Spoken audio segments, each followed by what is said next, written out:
Here in Montana, we have a lot of rural subdivisions. If you're wondering what that means, that's a subdivision that's outside of city services. In this video, we'll talk about everything you need to know if you're thinking about buying in a rural subdivision and the differences between a rural and a city subdivision.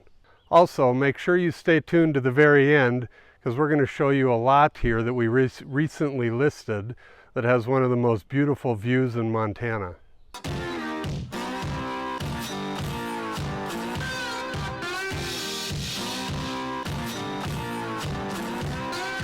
So one of the things about rural subdivisions that's the same as a city subdivision is there's an HOA and there's usually covenants. And for example, in this one, there are covenants. And some people, they want to move to Montana and they don't want any laws, but it's actually a good thing. It keeps the property values up and keeps the place looking nice. So for example, one of the covenants here is if you're going to buy a lot and build a house, there's an architectural committee, which is pretty standard in areas like this, and they'll have to approve the plans of your house so they keep them all in line with, with the look of the neighborhood. They also put a minimum square footage. This one's actually pretty small. It's only 830 square feet, and they'll approve, like I said, the look of the house, the siding, and how it fits into the neighborhood. Same thing with fences.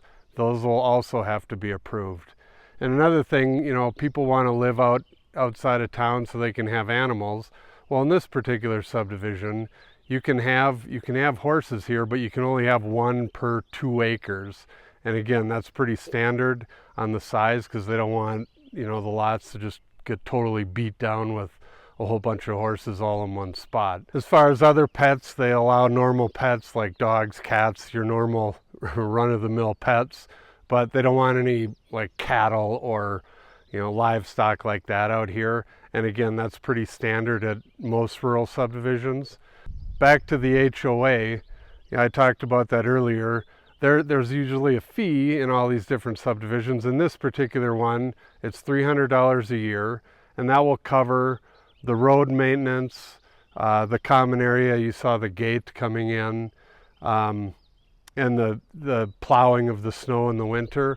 Also, in this particular subdivision, there's community water, which means there's wells around this subdivision that all the houses pull off of, so it's not city water.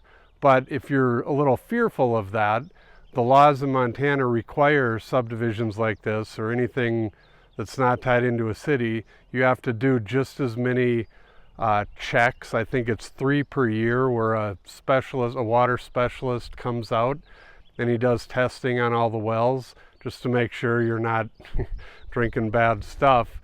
But that is required on these different subdivisions, so you don't have to worry about buying a lot, building a house, and having really bad water once you're tied into the community well, because they are required to test them 3 times a year. Another common thing in higher end subdivisions is they don't allow any trailers or modular homes here. So you do have to build a stick-built house on these particular lots. As you can see behind me, there's a lot of wild grasses, natural landscape. And if you buy a lot in here and you don't build on it right away, and even after you build on it, you're required to spray out the noxious weeds, the thistle and all of that. And they will check on that. And you are required to maintain your own property. So that's another thing that's a little different from in town. But again, it's a good thing. As you can see, it looks great right now. We're in the beginning of summer into spring, and you don't see a whole bunch of weeds growing around here, and everybody takes care of their lot. So again, people, they move to Montana, they don't want laws or rules, but it's usually a good thing to have some rules to keep everything looking nice. And you don't want somebody moving in next to you and filling it up with trash and junk and doing whatever they want. I get the freedom, I get doing what you want to do with your land, but if you want to keep your value up and know that you're not going to have a bad neighbor, this is the kind of place you want to be. All right, so here we are at the top of this lot, and this lot has 2 levels. Earlier we were filming down below, and this lot is 8.9 acres, and it is awesome in so many ways.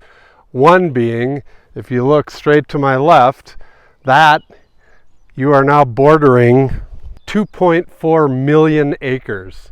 If you walk that direction, you could technically go to the Chinese Wall in the Bob Marshall Wilderness. This is the Flathead National Forest. And like I said, 2.4 million acres right out your back door. So you could walk for days and not see another soul. The other thing, and probably most incredible thing about this lot, and you don't find this every day around here, but there's nothing better than living in Glacier National Park than if you wake up every morning and look into Glacier National Park. Check out this view. If you're wondering about this particular lot, there are 4 other lots right now for sale in here, and the cheapest of those 4 is $82,000 per acre. This one is way cheaper than all of those, and it's only $66,000 an acre for your almost 9-acre lot with one of the best views in the Flathead Valley, looking right into Glacier Park.